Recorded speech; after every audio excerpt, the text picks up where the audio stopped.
Padre Pio fixa son regard sur un homme et lui annonce qu'il ne lui reste que 3 jours à vivre, pas à cause d'une maladie, pas à cause d'un accident, mais parce que cet homme avait ignoré la voix de sa conscience tant de fois, que Dieu avait tout simplement cessé de lui parler, et quand Dieu se tait, la mort spirituelle frappe en premier, la mort physique n'est qu'une conséquence. L'homme ricane, affirme qu'il se sent parfaitement bien, qu'il n'a jamais été aussi en forme, que Padre Pio doit se tromper. 3 jours. 3 jours plus tard, cet homme meurt d'une crise cardiaque fulgurante, sans prévenir, sans symptômes, sans le temps de se repentir, et lorsque Padre Pio apprend la nouvelle, il n'est pas surpris.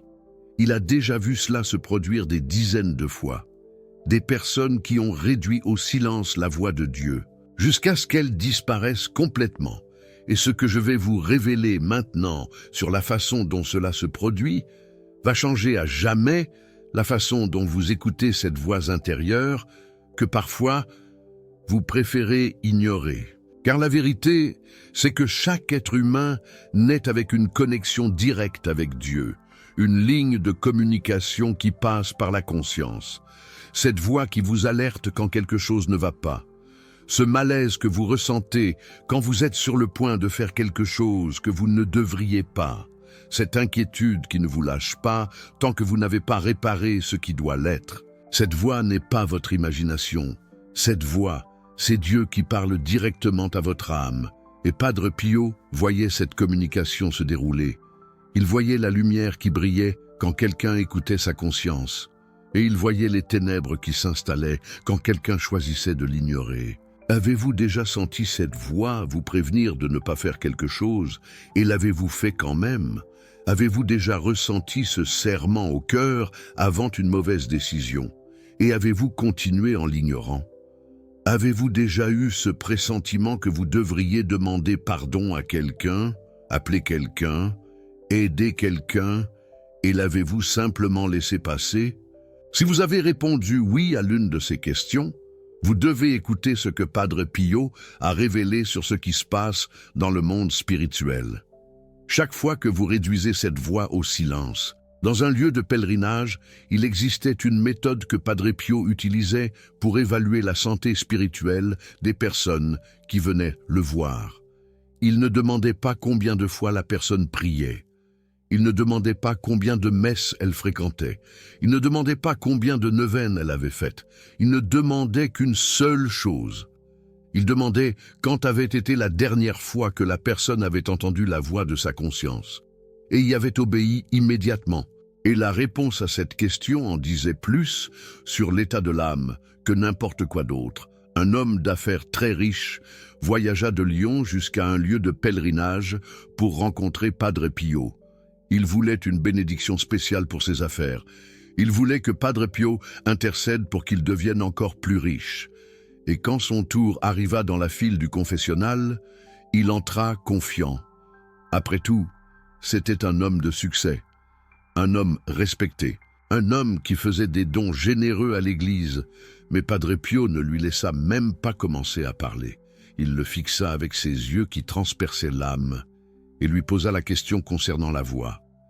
Il demanda quand avait été la dernière fois qu'il avait entendu sa conscience, et y avait obéi. L'homme d'affaires fut confus. Il dit qu'il ne comprenait pas la question. Padre Pio répéta. Il demanda quand avait été la dernière fois que quelque chose en lui avait dit de faire ce qui était juste, et qu'il l'avait fait immédiatement, sans hésiter, sans calculer, sans chercher d'excuses. L'homme d'affaires réfléchit longuement et réalisa avec horreur qu'il ne parvenait pas à s'en souvenir. Cela faisait des années, peut-être des décennies. Il était devenu si efficace pour ignorer cette voix qu'elle avait pratiquement disparu. Quand sa conscience lui disait de mieux payer ses employés, il trouvait des justifications pour ne pas le faire. Quand sa conscience lui disait de passer plus de temps avec sa famille, il disait qu'il était trop occupé. Quand sa conscience lui disait d'aider quelqu'un dans le besoin, il déléguait à d'autres ou feignait simplement de ne pas avoir vu. Et Padre Pio révéla alors quelque chose qui fit tomber cet homme d'affaires à genoux. Il dit que la conscience est comme un muscle. Plus vous l'exercez, plus elle devient forte. Plus vous l'ignorez, plus elle s'affaiblit. Et quand vous l'ignorez assez longtemps, elle finit par s'atrophier, mourir. Et quand la conscience meurt, la connexion avec Dieu est coupée. Pas parce que Dieu a renoncé à vous, mais parce que vous avez construit un mur si épais entre vous deux que sa voix ne parvient plus à le traverser. L'homme d'affaires se mit à pleurer. Il demanda s'il y avait encore de l'espoir pour lui, s'il était encore possible de reconstruire ce qu'il avait détruit, et Padre Pio dit que oui, mais que ce serait un travail ardu, qu'il devrait commencer à obéir à sa conscience dans les petites choses, dans les choses qui semblaient insignifiantes, car c'est dans les petites désobéissances que le mur commence à être construit. Et c'est dans les petites obéissances qu'il commence à être démoli. Mais attendez, car ce que je vais vous révéler maintenant est encore plus grave. Car Padre Pio ne voyait pas seulement le mur que les gens construisaient. Il voyait qui profitait de ce mur. Il voyait les forces obscures qui attendaient patiemment pendant que la conscience était réduite au silence. Car chaque fois que vous ignorez la voix de Dieu, vous ouvrez l'espace à une autre voix pour prendre sa place. Padre Pio expliquait qu'il existe 3 voix qui parlent à chaque âme humaine. La première est la voix divine, qui parle à travers la conscience. La deuxième est votre propre voix, vos désirs, vos volontés, vos peurs. Et la troisième est la voix de la tentation, qui murmure des mensonges déguisés en vérité. Et l'équilibre entre ces 3 voix détermine le destin de votre âme.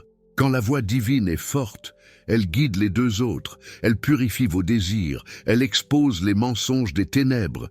Mais quand vous commencez à ignorer la voix de Dieu, les 2 autres voix deviennent plus fortes.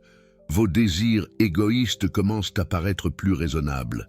Les mensonges de la tentation commencent à paraître plus vrais. Et vous commencez à prendre des décisions qui semblent justes sur le moment, mais qui vous mènent tout droit vers l'abîme. Il y avait une femme dans un lieu de pèlerinage qui était connue de tous comme une sainte. Elle allait à la messe tous les jours, elle priait le chapelet tous les jours, elle faisait la charité, elle visitait les malades, elle semblait être la catholique parfaite. Mais quand elle alla se confesser à Padre Pio, il refusa l'absolution. La femme fut choquée. Elle demanda ce qu'elle avait fait de mal. Et Padre Pio dit quelque chose qu'elle n'oublia jamais. Il dit qu'elle avait appris à faire toutes les bonnes choses pour les mauvaises raisons, qu'elle allait à la messe pour être vue, qu'elle priait le chapelet pour se sentir supérieure aux autres, qu'elle faisait la charité pour recevoir des éloges, et qu'à chaque fois que sa conscience pointait cette hypocrisie, elle l'ignorait, réduisait au silence la voix qui disait que ses motivations étaient mauvaises. Et en faisant cela à répétition, elle avait construit toute une vie religieuse sur des fondations de sable. La femme protesta. Il affirmait que ses motivations étaient pures, qu'il faisait tout par amour de Dieu. Et Padre Pio lui demanda quand remontait la dernière fois où il avait fait quelque chose de bien en secret, quelque chose que personne ne saurait jamais, quelque chose pour lequel il ne recevrait jamais de reconnaissance. La femme resta silencieuse, parce qu'elle réalisa qu'elle ne parvenait pas à s'en souvenir. Toutes ses bonnes actions avaient un public, toutes ses prières étaient publiques, toutes ses charités étaient annoncées. Et Padre Pio expliqua que la voix de la conscience avait tenté de l'avertir, avait tenté de lui dire que quelque chose n'allait pas. Mais elle était devenue tellement habile à justifier ses actions que cette voix avait été complètement réduite au silence. Elle avait construit une forteresse d'auto-justification autour de son cœur, et désormais, même Dieu ne parvenait plus à entrer. Mais voici ce que peu savent. Padre Pio révéla qu'il existe un point de non-retour, un moment où la voix intérieure est réduite au silence tellement de fois qu'elle se déconnecte simplement. Et lorsque cela se produit, la personne continue à vivre, continue à fonctionner, mais elle est spirituellement morte. C'est comme un téléphone débranché. Dieu continue d'appeler, mais personne ne répond. Et finalement, même Dieu arrête d'appeler. Le Vatican a documenté des cas que Padre Pio décrivait comme une mort spirituelle en vie. Des personnes qui avaient ignoré la voix intérieure pendant si longtemps qu'elles ne ressentaient plus rien. Elles ne ressentaient pas de culpabilité, pas de remords, pas ce malaise qui devrait survenir lorsque nous faisons quelque chose de mal. Et ces personnes étaient les plus difficiles à aider, parce qu'elles ne savaient même pas qu'elles avaient besoin d'aide. Elles pensaient que tout allait bien, parce qu'elles ne ressentaient rien de mal. Padre Pio racontait l'histoire d'un médecin qui était venu le voir pour obtenir de l'aide, non pas pour lui-même, mais pour sa femme. Il disait que sa femme avait changé, qu'elle était devenue froide, distante, cruelle parfois, qu'elle ne ressemblait plus à la femme qu'il avait épousée. Et il voulait que Padre Pio prie pour elle. Mais lorsque Padre Pio entendit l'histoire complète, il réalisa quelque chose que le médecin n'avait pas perçu. Le changement chez sa femme avait commencé des années auparavant. Cela avait commencé par de petites choses. Elle avait commencé à mentir sur de petites choses, à manipuler dans des situations triviales, à garder rancune pour des offenses minimes. Et chaque fois que la voix de la conscience signalait ses comportements, elle trouvait des justifications. Elle disait que tout le monde faisait pareil. Elle disait que ce n'était pas grave. Elle disait qu'elle méritait de se protéger. Et peu à peu, si lentement que personne ne l'avait remarqué, la voix intérieure s'éteignait. Les petits mensonges devinrent de grands mensonges. Les manipulations triviales devinrent des manipulations graves. La rancune, pour des offenses minimes, se transforma en amertume profonde. Et quand le médecin réalisa finalement que quelque chose n'allait pas, il était déjà trop tard. La femme qu'il connaissait avait disparu. À sa place, il y avait quelqu'un qu'il ne reconnaissait pas. Padre Pio pria pour la femme. Mais il dit au médecin que la guérison dépendrait d'elle, dépendrait de sa volonté d'écouter à nouveau la voix qu'elle avait réduite au silence. Et c'était quelque chose que personne ne pouvait faire à sa place, ni Padre Pio, ni son mari, ni Dieu, parce que Dieu respecte le libre arbitre. Et si quelqu'un choisit de ne pas écouter, Dieu ne forcera pas la porte. Et voici quelque chose que Padre Pio révéla et que peu de catholiques comprennent. La voix intérieure n'est pas seulement une voix intérieure, c'est le propre Esprit Saint qui habite en vous. Lorsque vous ignorez la voix intérieure, vous n'ignorez pas seulement un sentiment. Vous ignorez Dieu. Vous dites à l'Esprit Saint que son opinion n'a pas d'importance, que vous savez mieux, que vous n'avez pas besoin de conseils. Et l'Esprit Saint, contrairement aux forces obscures qui insistent et mettent la pression, est doux. Il parle bas, il suggère, il invite, mais il ne force jamais. Et lorsque vous rejetez l'invitation trop souvent, il arrête simplement d'inviter, non par vengeance, non par colère, mais par respect pour votre choix. Vous avez choisi de ne pas écouter. Il respecte ce choix. Padre Pio disait que le péché contre l'Esprit Saint, celui que Jésus a dit qu'il ne serait pas pardonné, n'est pas un péché spécifique.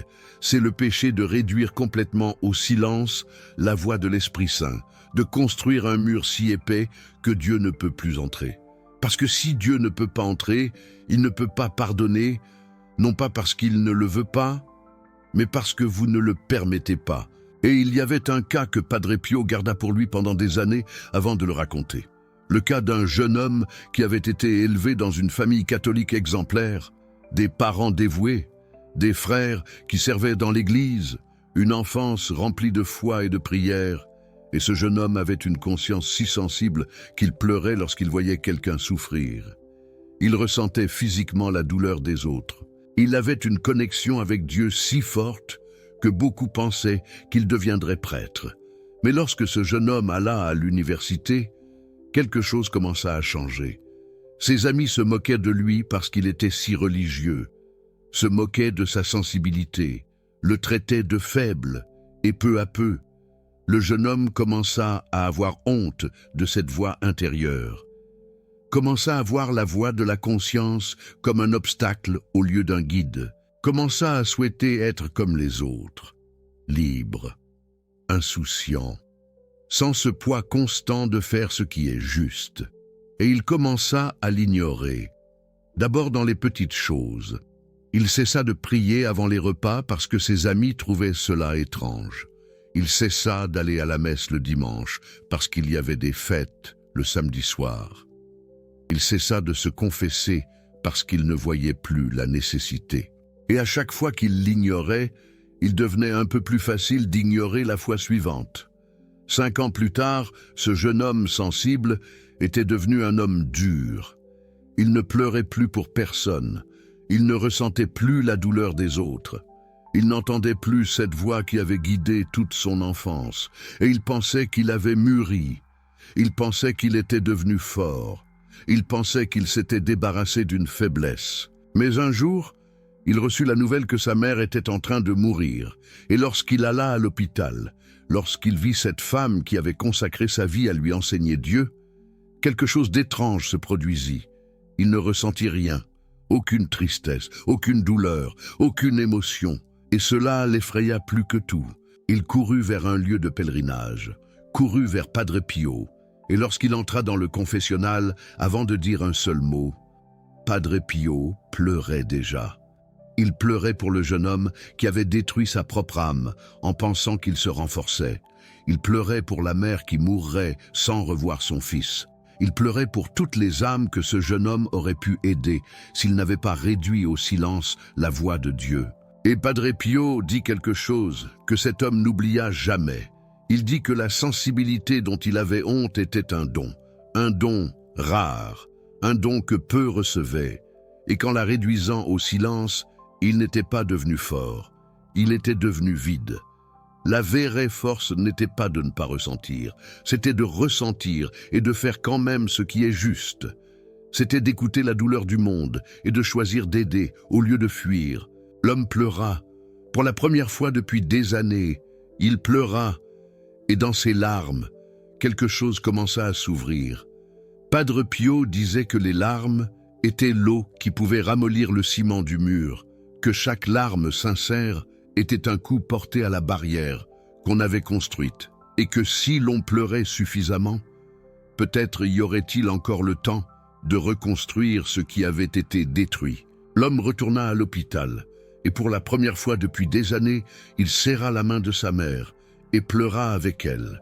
Et sa mère, même faible, même mourante, sourit, parce qu'elle pouvait voir que son fils était revenu, pas complètement, mais suffisamment pour qu'elle puisse partir en paix. Mais attendez, car maintenant, je dois vous parler du mécanisme exact, de la manière dont la conscience est réduite au silence, parce que cela ne se produit pas d'un coup. Cela se fait par étapes. Et Padre Pio identifiait ces étapes avec une précision effrayante. La première étape, c'est l'hésitation. Vous entendez la voix intérieure, mais vous hésitez à obéir, vous y réfléchissez à 2 fois, vous tergiversez, vous cherchez des alternatives. Et dans cette hésitation, les murmures des ténèbres trouvent l'espace pour chuchoter. Elles vous disent que ce n'est pas obligé d'être maintenant, que cela peut être plus tard, qu'il y a le temps, et vous y croyez, et vous remettez l'obéissance à plus tard. La deuxième étape, c'est la justification. Vous entendez la voix intérieure, mais vous trouvez des raisons de ne pas obéir, des raisons qui semblent parfaitement raisonnables. Vous dites que les circonstances sont différentes, qu'il y a des exceptions, que Dieu comprend, et les murmures des ténèbres confirment chaque justification. Elles sont expertes pour faire paraître le mal, raisonnable. La troisième étape, c'est la normalisation. Vous entendez la voix intérieure, mais elle vous semble exagérée, elle vous semble trop puritaine, elle vous semble hors de la réalité. Après tout le monde le fait. Après tout, ce n'est pas si grave que ça. Après tout, il y a des choses pires. Et vous commencez à vous comparer aux autres, au lieu de vous comparer au Christ. La quatrième étape, c'est le silence actif. Vous entendez encore la voix, mais elle vous irrite, elle vous dérange, elle vous semble une interférence dans la vie que vous voulez vivre, et vous commencez activement à l'étouffer, avec des distractions, avec du bruit, avec des occupations, avec n'importe quoi, qui vous empêche de rester en silence.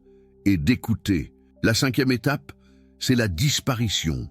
La voix s'arrête simplement de parler, non pas parce que Dieu a renoncé, mais parce que vous avez construit une barrière tellement efficace qu'elle ne peut plus la traverser. Et vous confondez ce silence avec la paix. Vous pensez que vous êtes enfin en paix, parce que vous ne ressentez plus ce malaise. Mais ce n'est pas la paix, c'est la mort spirituelle, c'est l'endormissement de l'âme. Padre Pio savait identifier à quelle étape se trouvait chaque personne, simplement en la regardant. Il voyait la lumière de la conscience. Chez certaines personnes, brillait fort. Il la voyait. Chez d'autres, brillait faiblement. Et il voyait, chez certaines personnes, où la lumière s'était éteinte complètement.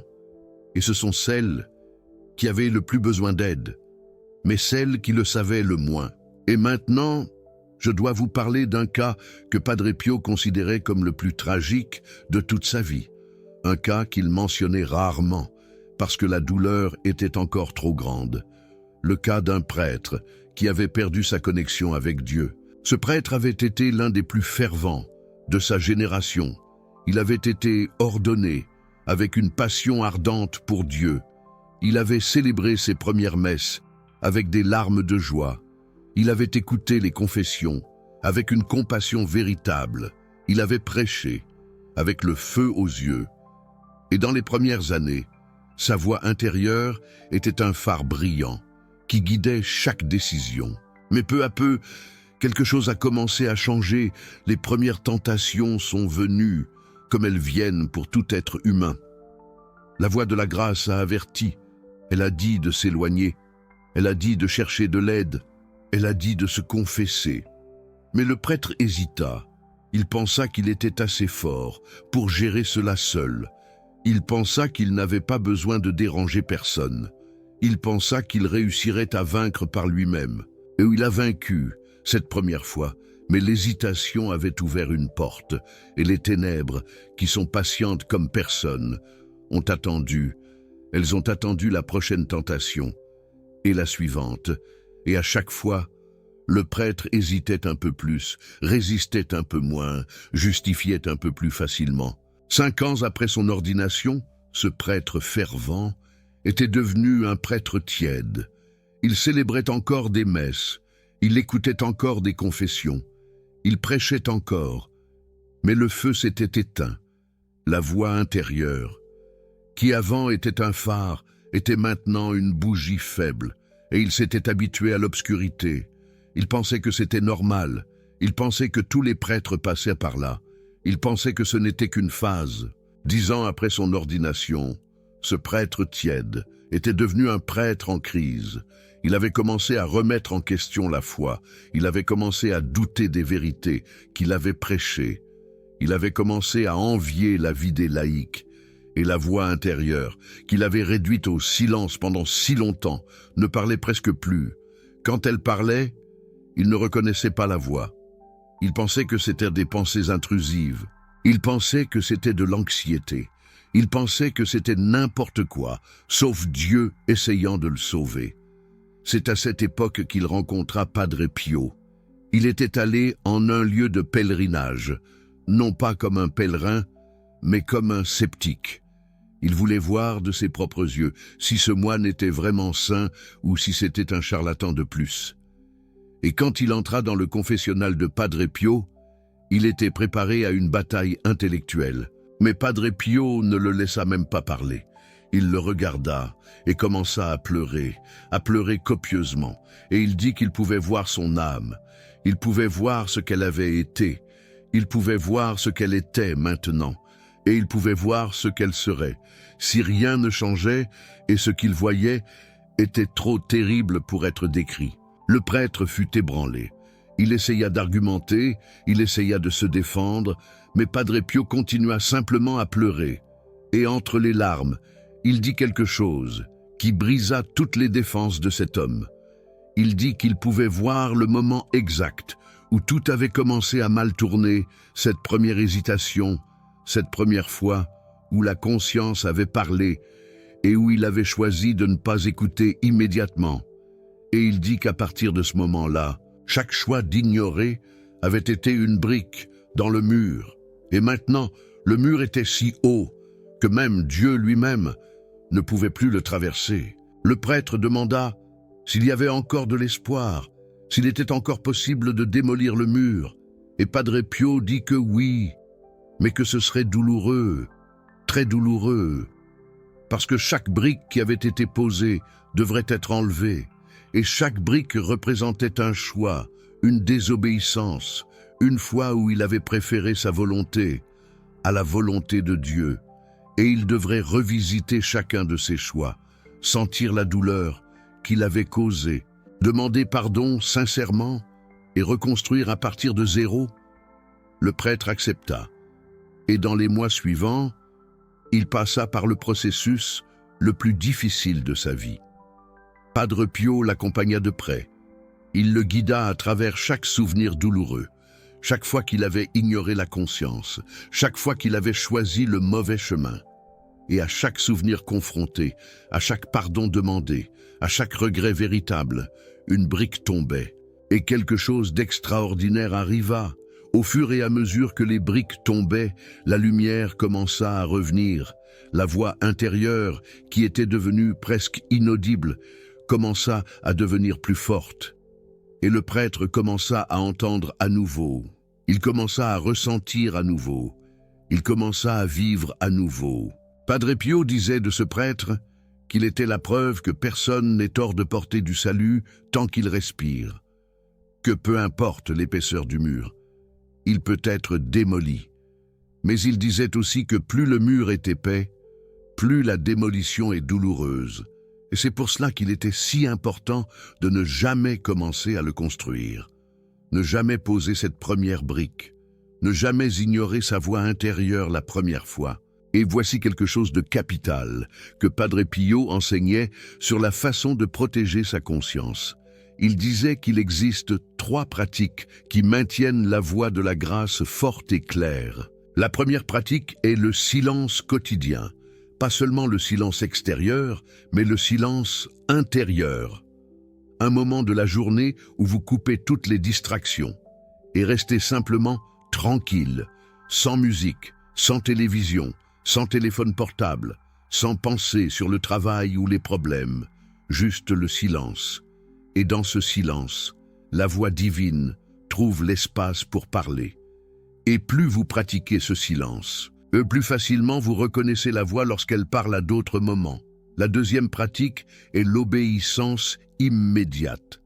Quand la voix intérieure parle, obéissez immédiatement, pas demain, pas après, maintenant. Si votre conscience vous dit de demander pardon, demandez pardon maintenant. Si votre conscience vous dit d'aider quelqu'un, aidez maintenant. Si votre conscience vous dit d'arrêter de faire quelque chose, arrêtez maintenant. L'hésitation est la première fissure dans le mur.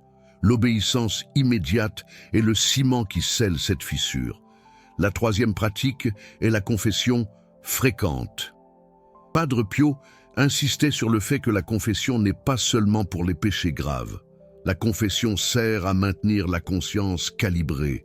Lorsque vous vous confessez régulièrement, vous êtes forcé d'examiner votre vie, d'identifier les fois où vous avez ignoré la voie de la grâce, de confronter les justifications que vous avez utilisées. Et le prêtre, agissant au nom du Christ, confirme ce que la conscience disait déjà. Cela fortifie la voie. Cela renforce la connexion. Padre Pio enseignait également une 4e pratique que peu connaissent, la pratique de l'examen de conscience nocturne. Avant de dormir, tous les jours, vous devriez revoir votre journée entière. Chaque conversation, chaque décision, chaque pensée. Et vous demander à chaque moment si la voix intérieure avait parlé et si vous aviez obéi. Il disait que cette pratique était comme faire un audit quotidien de l'âme, tout comme un homme d'affaires révise ses comptes tous les jours pour éviter la faillite. Un chrétien devrait réviser sa conscience tous les jours pour éviter la mort spirituelle. Et dans cette révision, vous identifieriez des schémas. Vous percevriez à quel moment de la journée il était plus facile d'ignorer. vous percevriez quelles personnes ou situations affaiblissaient votre capacité d'écouter. Et avec cette connaissance, vous pourriez mieux vous protéger. Il y avait un homme qui a pratiqué cet examen toutes les nuits pendant 1 an, et il a découvert quelque chose de surprenant. Il a découvert qu'il ignorait sa conscience plus fréquemment lorsqu'il était fatigué, lorsqu'il était stressé, lorsqu'il avait faim, et cette découverte a tout changé.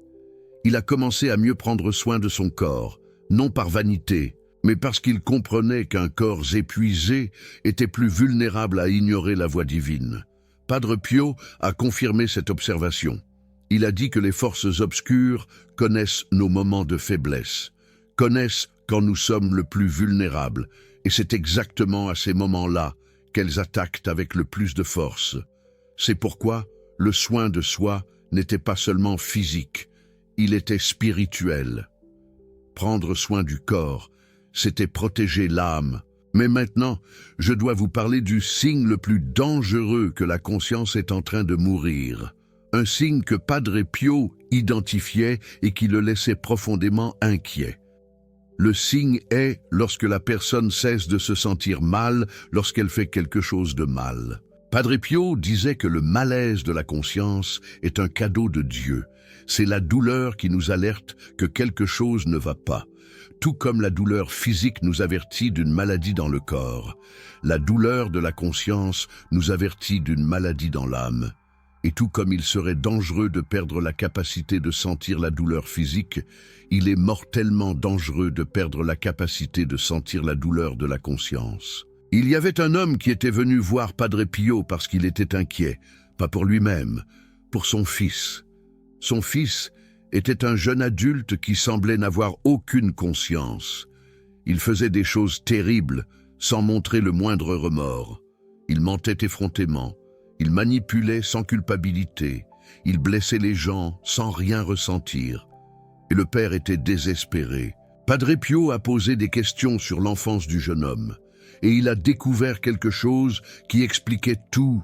Le père, voulant protéger son fils, ne l'avait jamais laissé subir les conséquences de ses erreurs. Lorsque son fils mentait, le père couvrait. Lorsque son fils blessait quelqu'un, le père s'excusait à sa place. Lorsque son fils faisait quelque chose de mal, le père trouvait un moyen de le sortir du pétrin. Et en faisant cela, le père avait enseigné à son fils qu'il n'y avait pas de conséquences au mal. Il lui avait enseigné que la conscience pouvait être ignorée sans problème. Il lui avait enseigné que les règles ne s'appliquaient pas à lui. Et le résultat fut un jeune adulte sans connexion avec Dieu, sans capacité de ressentir du remords, sans cette voix intérieure qui aurait dû le guider. Padre Pio a dit au père qu'il devait lui-même se confesser, parce qu'en protégeant son fils des conséquences, il avait participé à la destruction de sa conscience. Il avait été complice des ténèbres. Non par méchanceté, par amour mal orienté, mais le résultat était le même, une âme perdue. Le père pleura. Il demanda s'il y avait quelque chose qu'il pouvait faire maintenant, et Padre Pio dit que le seul espoir était la souffrance, que le fils devrait subir les conséquences de ses actions pour commencer à se réveiller, que la douleur qui avait été évitée pendant tant d'années était maintenant la seule médecine possible, et que le père devrait avoir le courage de laisser son fils souffrir, de ne pas secourir, de ne pas protéger, de laisser la réalité faire le travail que la conscience ne pouvait plus faire. Et voici une vérité que Padre Pio répétait constamment. Dieu permet la souffrance bien souvent comme un acte de miséricorde, parce que lorsque la conscience faillit, la souffrance peut réveiller. Lorsque la voix intérieure est réduite au silence, la douleur extérieure peut parler. Et bien souvent, ce n'est qu'à travers la douleur que les personnes dont la conscience est atrophiée parviennent finalement à entendre. Padre Pio racontait que certaines des conversions les plus profondes dont il avait été témoin venaient de personnes qui avaient tout perdu: la santé, l'argent, la famille, la réputation. Et dans cette perte totale, elles restaient finalement suffisamment silencieuses pour entendre la voix qu'elles avaient ignorée pendant des décennies, la voix qui avait toujours été là, la voix qui n'avait jamais complètement abandonné. Et cela m'amène au point le plus important de tout ce que je vais vous dire aujourd'hui. Si vous écoutez cela et que vous ressentez encore un malaise lorsque vous faites quelque chose de mal, remerciez Dieu. Ce malaise est la preuve que votre conscience est toujours vivante, que la connexion avec Dieu existe encore, que vous avez encore du temps.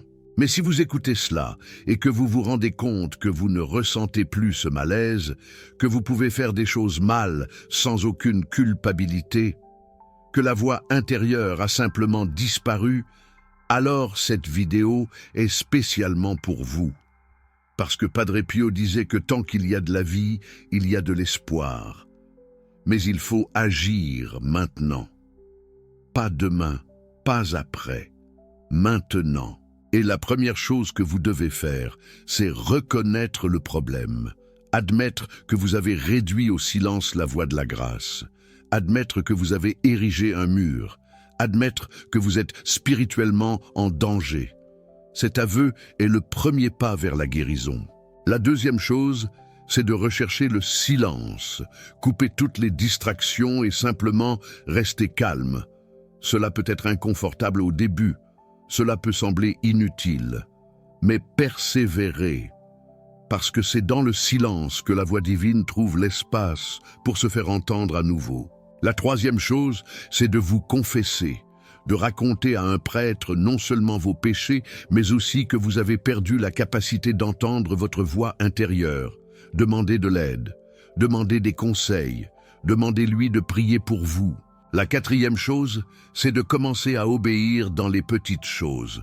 Même si vous ne ressentez rien, même si cela semble mécanique, faites ce qui est juste simplement parce que c'est juste.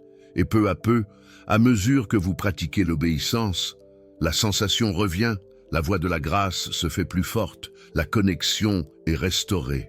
Padre Pio disait que Dieu n'abandonne jamais personne, que même lorsque nous abandonnons nous-mêmes, il continue d'attendre. Il continue d'appeler, il continue d'aimer, et que le moment où nous décidons de recommencer à écouter est le moment où toute la cour céleste célèbre. Si cet enseignement a touché votre cœur, si vous avez réalisé que vous avez ignoré la voix intérieure, si vous voulez reconstruire cette connexion avec Dieu, alors je vous invite à prendre un engagement maintenant, un engagement de ne plus jamais ignorer délibérément cette voix intérieure, un engagement d'obéir immédiatement, même lorsque c'est difficile, un engagement de protéger ce canal de communication avec la grâce comme si votre vie en dépendait.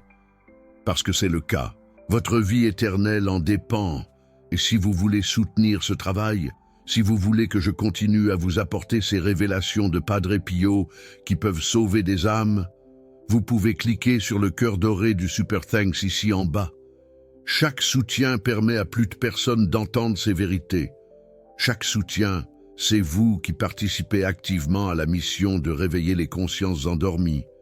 Chaque soutien, c'est vous qui dites que la voix divine doit être entendue. Maintenant, racontez-moi dans les commentaires. Avez-vous déjà ignoré votre voix intérieure et l'avez-vous regretté par la suite? Pouvez-vous identifier dans quelle étape vous vous trouvez? Racontez votre histoire, parce que votre témoignage pourrait être exactement ce que quelqu'un a besoin d'entendre pour se réveiller.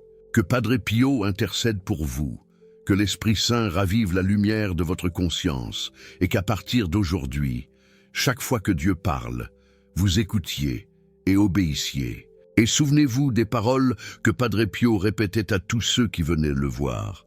Il disait que la conscience est la voix divine en vous. La réduire au silence, c'est réduire Dieu au silence. L'ignorer, c'est ignorer la seule boussole qui peut vous guider vers le paradis. Et la détruire, c'est détruire le seul pont qui existe entre vous et l'éternité. Ne laissez pas ce pont s'écrouler, ne laissez pas cette voie s'éteindre, ne laissez pas ce canal se fermer, parce que le jour où votre conscience se taira complètement, vous serez seul dans l'univers, et personne, pas même Dieu, ne peut aider celui qui choisit de ne pas être aidé. Restez avec Dieu, et que Padre Pio vous bénisse.